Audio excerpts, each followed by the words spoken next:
안녕하세요. 번역가 조영학입니다. 번역도 하고 글도 씁니다. 번역서는 스티븐 킹, 존 르칸의 로버트 해리스 등 주로 소설 중심으로 100여 편 정도 출간했습니다. 저서는 공저 3권을 포함해 모두 7권을 썼고 서울신문, 한국일보, 여성신문 등의 칼럼 연재를 했습니다.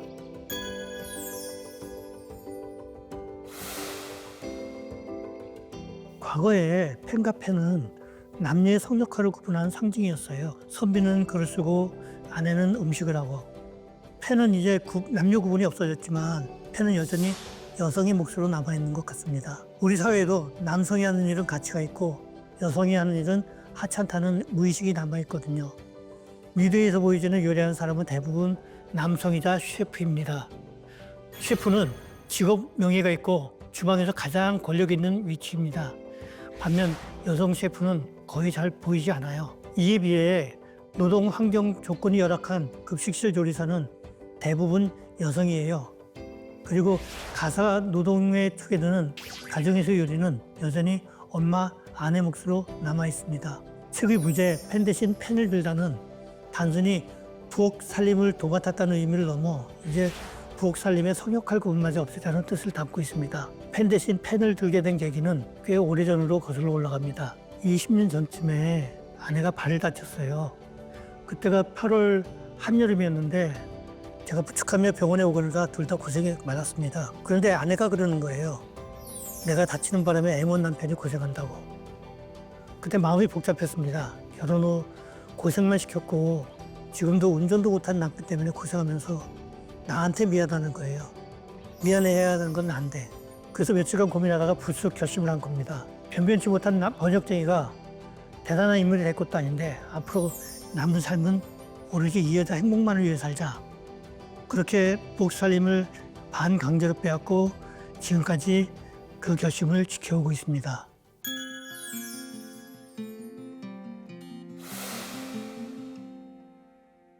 아내를 위해 처음 만든 음식은 미역국입니다. 결혼 2년 차에 아내 생일을 맞았는데 돈이 없어 껌 한 통을 내밀며 생일 축하한다고 했죠. 그랬더니 아내가 기가 막힌 듯 나를 보더니 우리 형편에 생일 선물도 사치라면서 선물은 서로 하지 않기로 하고 대신 생일에 미역국을 끓여달라고 하더라고요. 그 후로 한 번도 생일 미역국을 빼먹은 적이 없습니다.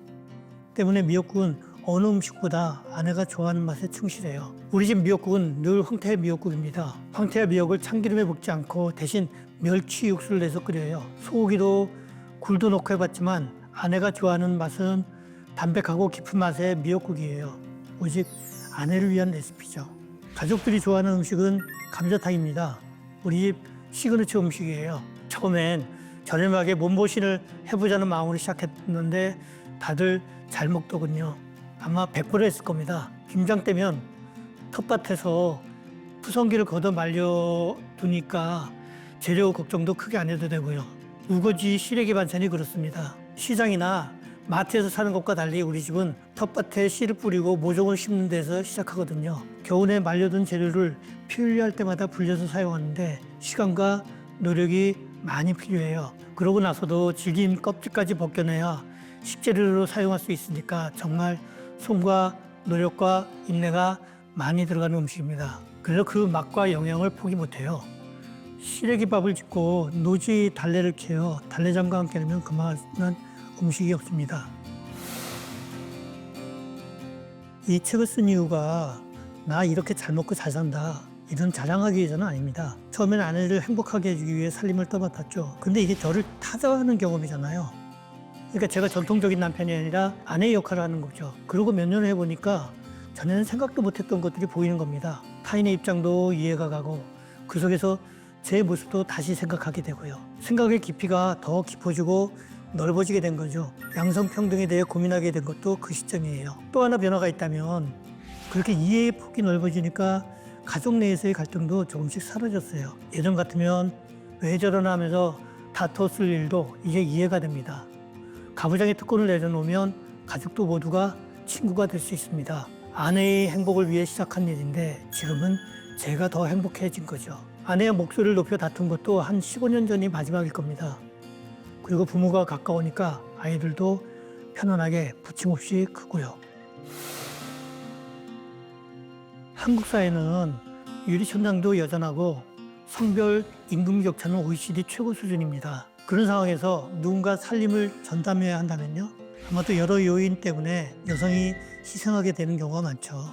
행복은 상대 입장과 상황을 이해하고 배려할 때 가능합니다. 사회도 변해야겠지만 남성도 더 이상 구시대적 가부장적 가치관에 기대어서는 안 됩니다. 내가 바뀌어야 사회도 바뀌겠죠.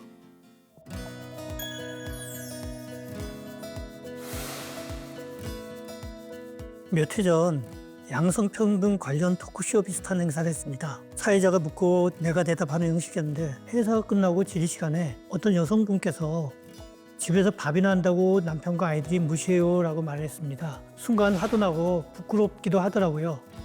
남자가 밥한다고 강연회도 부르고 책도 쓰게 하면서 여성이 하면 집에서 밥이나 하는 여자라느니 부엌대기라느니 하면서 하찮게 여기죠. 그래서 그날로 제호를 부엌대기로 정해버렸습니다. 부엌대기의 약자예요. 가족의 삶과 건강을 위해 혼신을 다해 희생하면서 얻은 호칭이잖아요.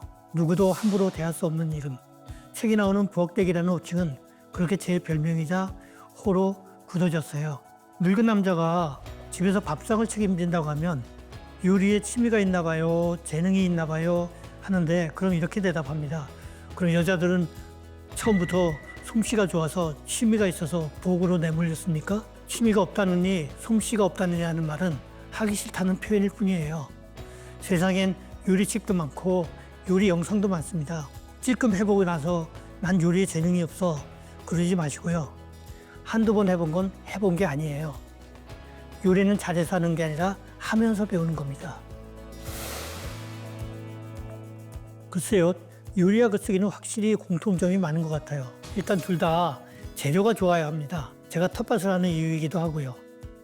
완성품을 염두에 두고 작업을 하지만 때때로 계획과 다른 결과물이 나오기도 해요. 물론 망하기도 하고요. 좋은 재료에 상상력을 더해 잘 버무리면 그럴싸한 작품이 나옵니다. 만드는 건 요리사와 작가이지만 대개는 타인을 목표로 합니다.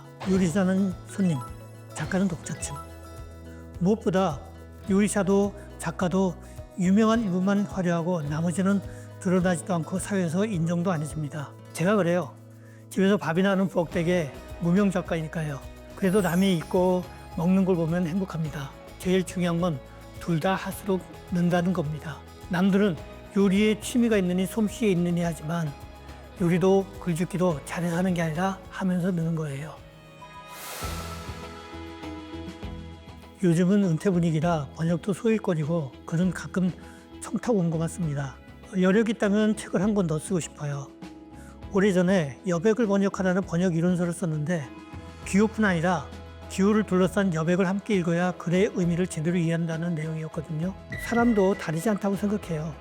자기 자신만 보고 자신의 여백, 그러니까 자기 자신을 둘러싼 여러 상황을 못 보면 이기적이고 편협해지죠. 이렇게 사회가 경제적 일변도로 가는 이유는 자기 자신만을 읽기 때문이라고 생각해요. 본격적으로 여백을 읽는 법, 여백을 읽는 의미, 가치에 대해 공부하고 또 쓰고 싶습니다. 기호로서의 나뿐만 아니라 나를 둘러싼 모든 상황이 합쳐져 나를 구성한다는 사실을 깨달을 때 나도 너도 세상도 함께 할 수 있다고 믿습니다. 아마 마지막 책이게 될 것 같습니다.